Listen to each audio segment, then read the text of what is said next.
सिद्धेव्य। जय जिनेन्द्र। आज मैं चैतन्यार्थी ध्रुव जैन आप सबके समक्ष इस ज्ञानमय गोष्ठी में जो विषय प्रस्तुत करने जा रहा हूँ उसका नाम है श्रुत का अभ्यास, बचपन में या पचपन में। आज श्रुत पंचमी का बहुत ही पावन एवं मंगलमय दिवस है।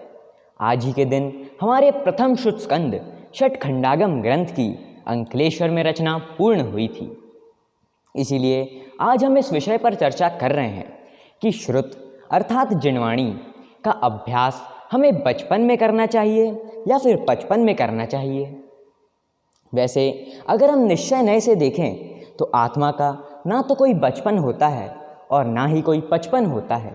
वह तो अनादि अनंत ज्ञान का घन पिंड है। परंतु व्यवहार से देखें तो आत्मा का बचपन भी है और पचपन भी है। इसीलिए यह सवाल उठता है कि श्रुत का अभ्यास बचपन में करें या पचपन में करें। एक बात तो हम सभी को बहुत अच्छे से पता है कि इस जीवन में एक क्षण का भी भरोसा नहीं है। इसीलिए पंडित भूदरदास जी ने भी कहा है, राजा राणा छत्रपति हातिन के असवार, मरना सबको एक दिन अपनी अपनी बार। इसीलिए इससे यह स्पष्ट हो जाता है कि श्रुत का अभ्यास बचपन से ही नहीं अपितु गर्भ अवस्था से ही शुरू कर देना चाहिए। हम लौकिक एवं पारलौकिक दोनों दृष्टियों से देखें तो यह पाते हैं कि बचपन में जो भी सुना जाता है, जो भी देखा जाता है, जो भी लिखा जाता है, वह सब हमें जीवन भर याद रहता है। इसीलिए श्रुत का अभ्यास बचपन से ही शुरू कर देना चाहिए। हम प्रथमानुयोग में कई सारे उदाहरण देखते हैं कि बच्चों को बाल्य अवस्था से गुरुकुल भेज दिया जाता था, जहाँ पर उन्हें अनेक विद्याओं के साथ साथ जिनवाणी का भी गहन अध्ययन कराया जाता था। इसका सबसे ज्वलंत उदाहरण हमारे सामने भरत क्षेत्र के समृद्ध आचार्य कुंद देव का है। उनकी माँ ने उन्हें बचपन में ही श्रुत के संस्कार दिए। वह उन्हें लोरियाँ सुनाती थी, शुद्धोसी बुद्धोसी निरंजनोसी, संसार माया परिवर्जितोसी। उनके यही संस्कार इतने दृढ़ हुए कि उन्होंने मात्र 11 वर्ष की उम्र में जिनेश्वरी दीक्षा धारण कर ली और श्रुत का डंका पूरे भारतवर्ष में बजाया। अगर हम लौकिक में भी देखें तो जो महात्मा गांधी थे, उनकी माँ उन्हें जैन मुनियों के पास ले जाकर जिनवाणी के सूत्र देती थी, जिन्हीं की वजह से वो मोहनदास से राष्ट्रपिता महात्मा गांधी बन गए। हमारा बचपन एक कोरी स्लेट के समान होता है।